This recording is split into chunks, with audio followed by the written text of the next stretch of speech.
Hey guys, it's Oliver here. Welcome to New at Cooking.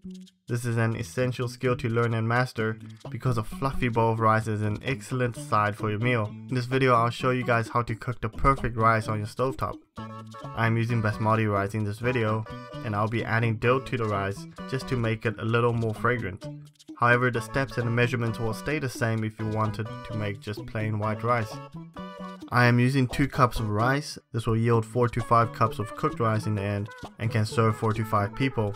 You will want to rinse the rice in cold water 3 to 4 times. Doing this washes away some of the dust and also some of the starch on the surface of the rice grain, preventing clumps of rice to form in the end, and thus a fluffier product. With 2 cups of uncooked rice goes in 3 cups of cold water. Anything more will be a little too much because we still have a little residual water in the pot from rinsing the rice. While the water is being heated up, let's go chop some dill. Now this is totally optional, it's just a fancy way to spice up a boring side.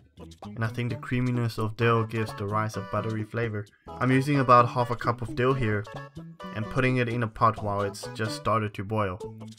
Let's turn the heat setting down to the lowest possible and let it simmer for 10 minutes. Now while the rice is cooking, let us step aside and I'll explain the difference between brown rice, short grain rice, and long grain rice. So what I have here is some long grain basmati rice. These are the same rice I used to cook in this video. Some short grained Japanese sushi rice. They are typically used in East Asian cuisines. And I have some long grain regular brown rice. These are also basmati rice, but just less refined. Long grain rice have a long and narrow shaped grain. After it's cooked, it is easily separatable and it will seem a little drier and fluffier in texture. You can find brown rice in short or long grain variations. They come from the same source, but the difference is in their structure. White rice goes through a refinement process, and when refined, only the endosperm remains. Yet brown rice keeps the germ and the bran intact, thus keeping a lot of the minerals, vitamins and fibers in our diet.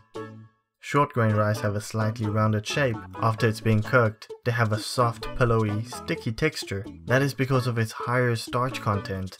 It can be used in dishes like risotto, sushi, or even rice pudding. So now we know the difference between long and short grain rice, and also why brown rice is becoming more popular these days because of its higher nutrient content.